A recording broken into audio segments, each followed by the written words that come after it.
R. All right. Do we have to go? It doesn't, I don't think it says. Okay. So I think this week we have to go over, let's see here. Benefits and challenges to diversity in organizations, how you'd apply a reconciliation mindset, as in the videos we had to watch this week, to the opportunities that organizations face in developing healthy, diverse work environments. So we'll start with that one. Everyone just go like couple minutes on it, and then we'll hit the next one. Yay, nay? Okay. All right. Who wants to kick it? Who wants to start? Pick one. You get to do it. Mark, you're first. All You're right. you're the first to log in.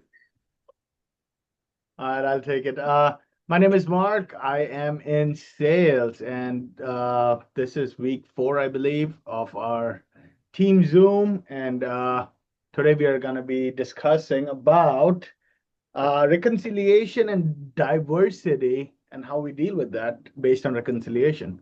So I read through the books.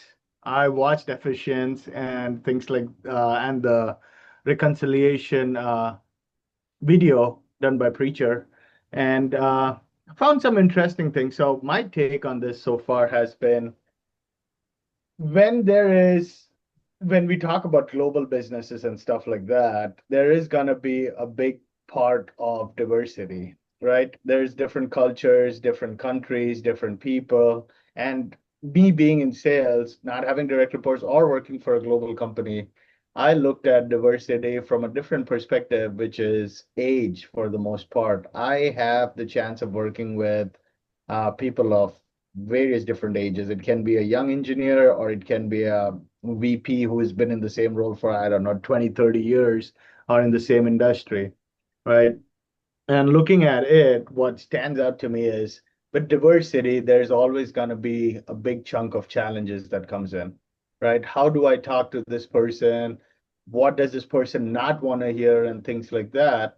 But at the same time, what I found is there is always something to be said of accomplishing those obstacles or overcoming those obstacles. It actually shows that there is going to be a better outcome at the end of it, right? How do we overcome those challenges?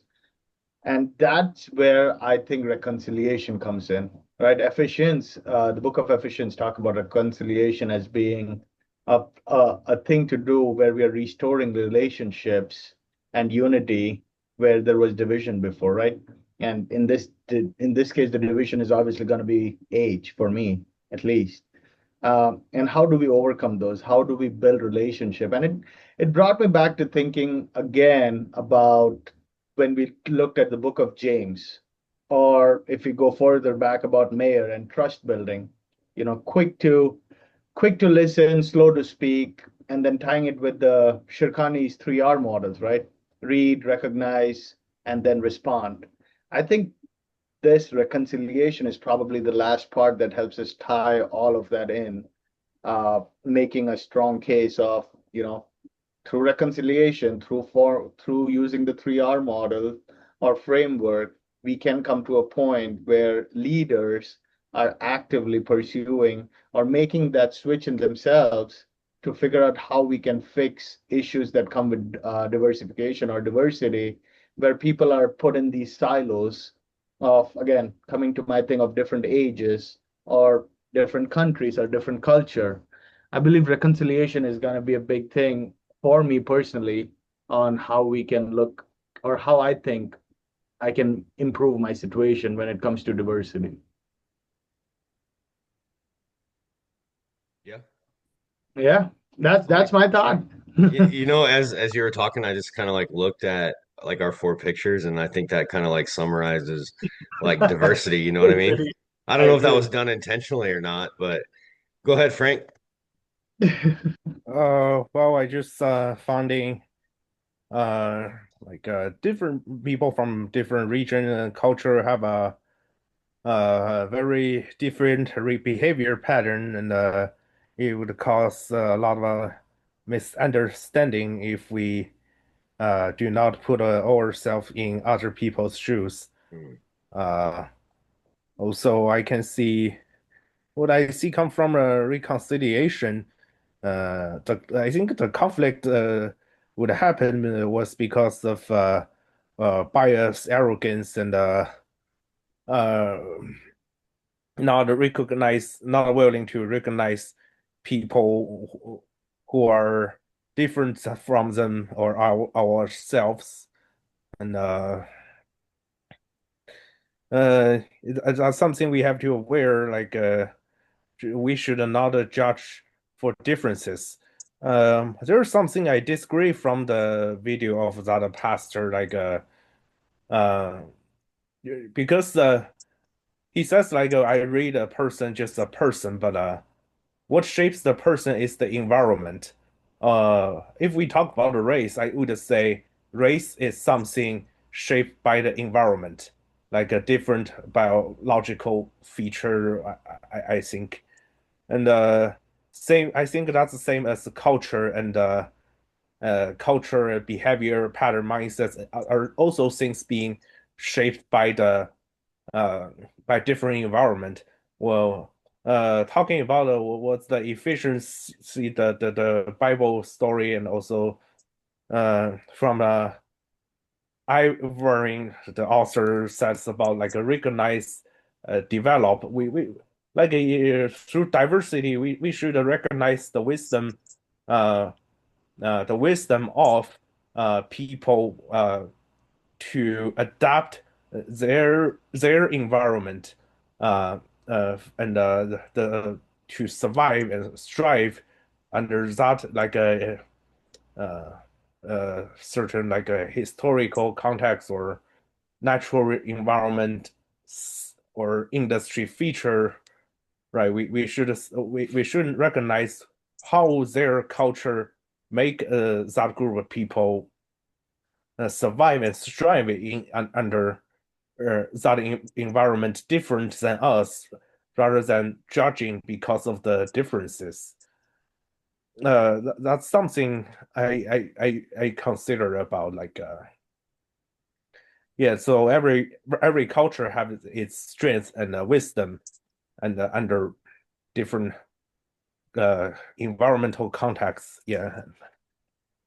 And that's why when we lead the team with diversity, we should recognize the value uh, uh, of different thoughts, mindset, and behavior patterns, right? In what kind of a context making the group or the organization with a success in the strive. Yeah, so not a judging, not put it into judging first. Like just Jesus says, if you want to if you don't want to be judged, then not judge others. Yeah. Uh, yeah. I hope maybe David or Pam Oh yeah. have something. Do you want me to Okay, I go? can, Go ahead, Pam. yeah, I can go next. Well, the things that I kind of like learn about these chapters is about how diversity can bring like a lot of benefits, like new perspectives, creativity, and I don't know, just different points of view, but that can also be like a challenge because Hmm. you can have also misunderstandings and just like cultural differences. Um, but I think that's why like the reconciliation mindset is important. Kind of like that talks about like unity and showing humanity and valuing others, even when they are different from us. And I think like that's super important in our workplace. I think that's something that I experience a lot when I used to work with my clients. We always talk about how we should respect other people no matter where they come from or their religion or things like that. And I think once you start learning that and start like getting to know the other people cultures, that's super cool and important. Um, because you get more engaged and then you can see life from their perspective, even though it's not the same as yours, you can kind of like learn more. So I think like that's super super important, especially if you want to be a leader, right? So I think just like trying to understand other people's perspectives and also learning from different cultures or different experiences to become more like aware and have less biases, because I think everybody has biases. And once you kind of like work on that, um, get better leader and a better team worker, and also kind of like creating new opportunities for the teamwork, kind of like make them everybody feel that they're being valued and heard. um, so I think those are like my biggest like takeaways from like the readings. Yes, Pam, you said like understanding the like differences, right? What you said, Yeah, kind of like understanding that everybody's different, and kind of like learning thoughts. from other people. Yeah, yeah. I like That's to learn from. that's why I would say it takes empathy and Mhm. humility, also patience, Ooh. because that's like there's because patience is something. Sympathy is you feel sorry about someone's misery, but have a empathy is meaning you're be with them, so you are just like the son of Arthur, the VC in Asia, said his son says like empathy is like you go well, if someone go into the well, you getting fall into the well, you are a person with empathy, so you go down the well with that person more than just feeling sorry. Yes, that's why make us if we can truly understanding the circumstances of others, or learning more the story environment shapes the persons today, then we have better time understanding their uh, perspective or thoughts, making sure we are able to more likely able to recognize and their value and develop them um, according to their attributes. Yeah, I would agree. As I read through this stuff over the past week and killed myself doing Peregrine's tests, you guys are all smiling because Yep. um, it kind of took me back to like some of my younger days as a young leader in the Marine Corps, and I say that because like when people come into the any branch of service, they're from all walks of life. I used to tell the young guys, hey, you can be anything you want to be in the Marine Corps because nobody knows your past.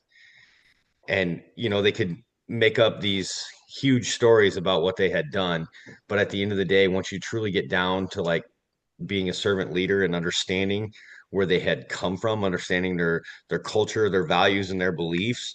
If you know those three things about somebody, you can make them feel more um, like a bigger part of the team because you know how to approach them. So when I went back to my early days in like 2006 and 7 in Iraq, I'll just kind of like fast forward to like some of the stuff that General Mattis did.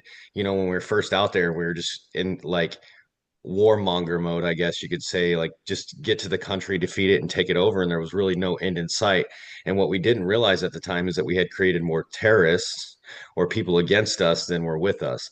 So he started to tell us, take off your helmets, look them in the eye, face to face. And what he knew at the time that we didn't understand was the culture of those people. And he had empathy for them. He said, guys, you got to look.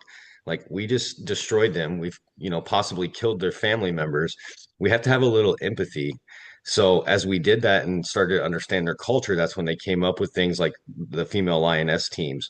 We didn't realize that we were offending the Muslim culture by doing pat downs on females, and that was like a big no-no. So we created an area set off to the side just for culture sensitivity, and it ended up working a lot better where, the females worked with females and young children, the males worked with males to get them through security checkpoints and whatnot. So I think understanding cultures and having a little bit of empathy and understanding aids in creating like those work environments and working with other cultures. And then some of the challenges again is understanding people are arrogant by nature and they always think that their way is the best way because that's all they've ever known. So creating change in people and making them understand is a little bit harder. And you have to look to, a lot of times people look to like their spiritual guidance for that.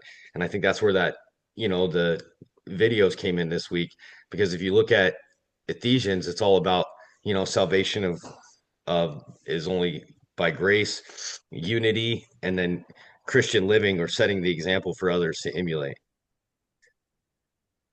Yeah, I think empathy would also making enable you to understanding your coworker teammates better because when you finding you're able to understanding them rather than judging them, they have probably will be more willing to share why they shapes what in the past has shaped them today, right? Mm-hmm. You have better understandings, and that's the condition to recognize and develop. Yeah, I would agree. Um, so what actions can you take as an individual to build your skills in leading diverse teams? And how are you actively engaging with those from different backgrounds than your own? Do you want to go backwards this time? Start with Pam and then go to Frank and then Yes, Mark. Okay, Sure. go yes. ahead. I think that like how can I improve my ability to lead like these kind of things is just like doing small actions. Like I learned that active listening is super important.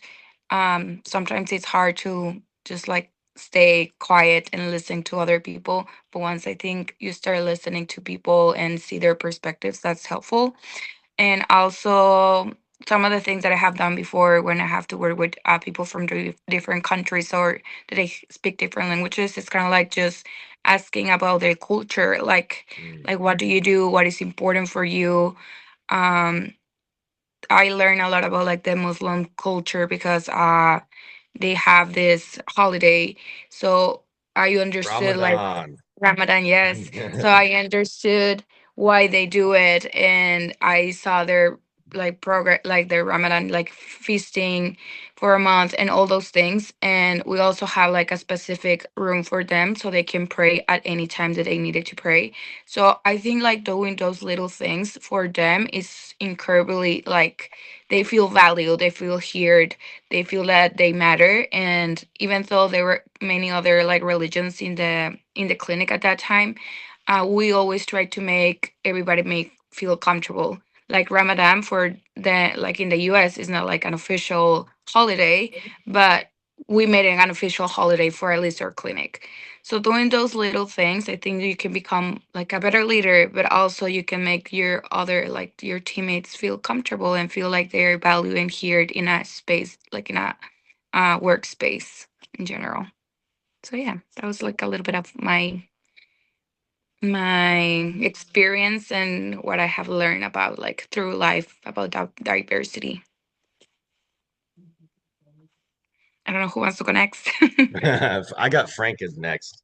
Okay. Well, I usually to see from people from different culture. I'm always try to see uh, what's uh, what's common and what's the nature or common, what's the uniqueness or differences. And when building relationship, usually go with things are more common. I am someone to like to learn the geopolitics, history, and maybe also the industrial features of this region. So, well, at the same time, I'm also willing to look at like what's the underlying reasons shapes their culture today in their environment, and yeah. Maybe Mark, you can say something before I say something further. If you want me to, I will. Frank made a good point about put yourself in other people's shoes, right? We Mhm. have to look at that. Starting out in sales, my boss used to say a different thing. It was walk a mile in their shoes, right? Before you look at something, spend more time with them, figure out what they're thinking, and think of how that can help you come up with a solution, right? From reading everything, especially the mayor's book, right? The culture map, it looks like diversity is a thing that it's a big challenge. But I was thinking the more I read and the course that we did, I think diversity is a challenge, but it's not as big as a challenge when leaders don't know how to handle it.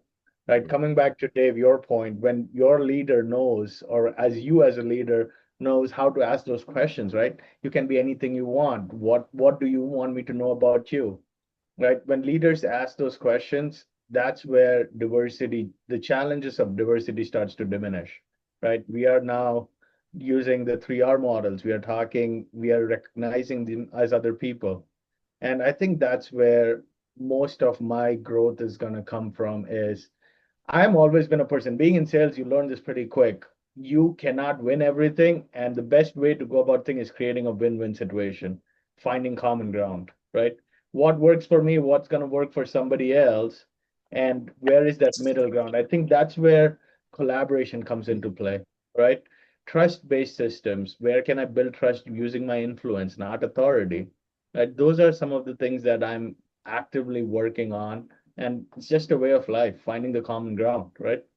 So that's my take on how I think about going forward, what I'm supposed to do, and using reconciliation as one of those things.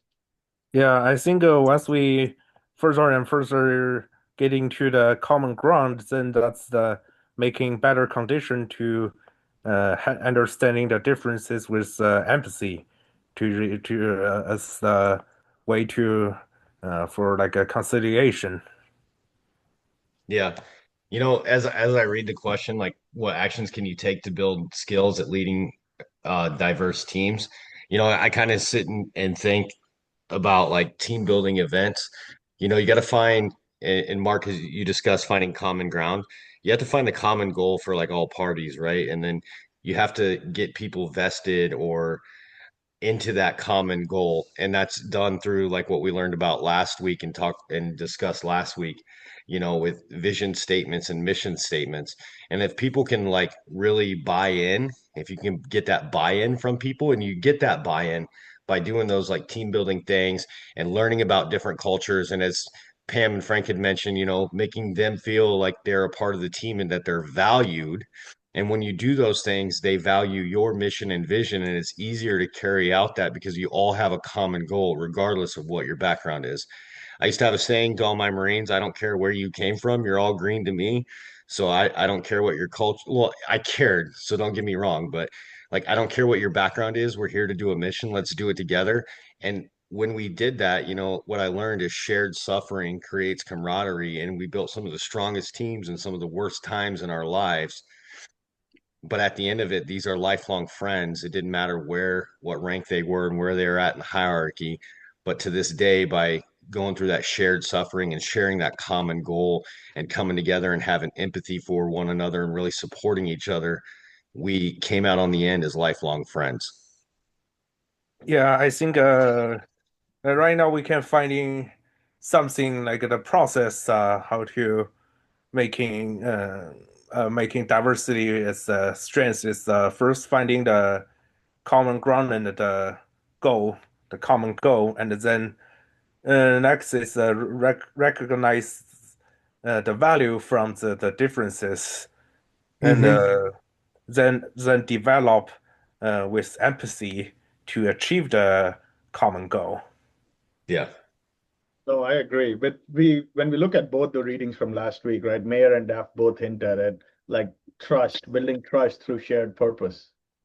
That's what that's what is all about. And I think that ties a lot into the reconciliation aspect, right? Unity.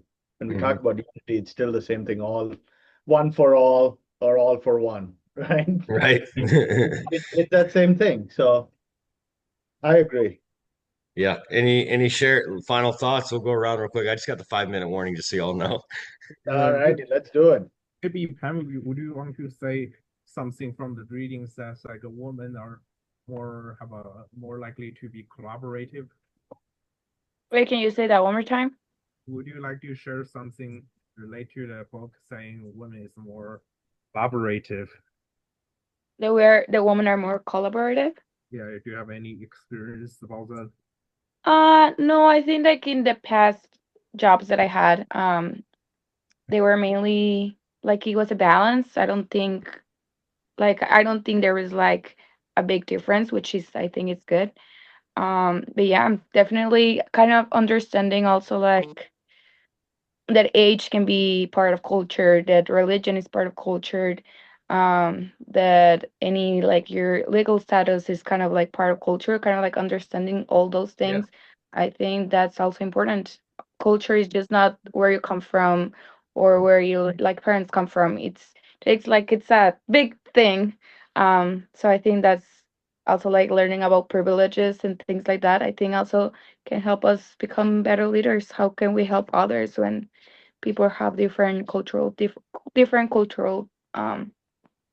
things. So Yeah, like something I would like to share relate to the textbook is also a book the reading says something like a lack of women's leadership. But have you ever once saw or learned about there's a new statue on Wall Street nearby the bull? It's a little girl, right? uh like on Wall Street, like a little girl statue on Wall Street. I think the reason I think we need more gender diversity, especially more like women empowerment, because uh for the financial market, the most important thing is about risk management and yeah. So and I can see the uh, like a more if there's more balancing gender in the workplace, hopefully there's less aggressive behavior and patterns. Also, I would say like I have saw the statistics show. I think that's something also said by Warren Buffett. Women actually have better uh, return on investments. I think that's something like the single man has the worst investment return, and then the second least worst is the man with a wife. Is the better off, have better return than single man, and yeah, women have a highest return in average. So yeah, so like it's kind of like I think in the workplace it can take some change. Um, like yeah, I would think to change from the patriarchy based system. I think we're better off now with women Yeah. in leadership roles than we were probably even 10 years ago. And quite honestly, like I'm not trying to like sound sexist or anything, but a lot of that could be because the family structure today in America has changed. Whereas if you look at other cultures, a lot of times like women are the homemakers. Look in the Middle East, if you look at, well, not so much Europe anymore, but Africa and Asia, it's expected that like women stay home. So some of the statistics may be skewed because they're not looking at the holistic approach. And I think there's more women in the workforce and in leadership roles now because people are inherently waiting longer in life to have children and they're developing and starting their careers prior to doing that. Like while I was in yeah, I'm from Asia, but once there were I was in a theology class talking about women's leadership or uh, during the class we have learned actually in China there were more women in business and the leadership compared to United States. But Frank, do you think that's because of like a cultural thing, or do you think that's just like I don't know? And in addition, like the what was it, the one child rule in China years ago. So if you look at those like age groups, is that I wonder if that factors into anything like in Or the 80s and 90s. uh, that's something more women's leadership. That's something more happening in these few decades in China. Yeah, Yeah. I think like it has been happening in every single part of the world, which I think it's I mean, we're changing, we're doing Yeah. small changes, but But I do isn't think that good? It's great. yeah, it Yeah. is great. It's It the is, whole point of, dealing with the diversity challenges. yeah. So Like it's kind of bringing like it part all of like together. society and things like that, but I think we're making small changes. So I think what it matters is that we are improving, we're developing. So You know what Right. I can attribute a lot of it to is I think education. Like there's a lot more educated people now than there were 20 years Yeah. ago. You know, college was kind of pushed on our generation as the way to succeed. And the one thing that college really does is it teaches critical thought and critical thinking, which are like huge aspects in leadership. And then Uh, it goes into the 3R model and everything else. And after you learn those things and really learn to think through problems and not just make emotional based decisions, I think that you're better off in the end. yeah. Right.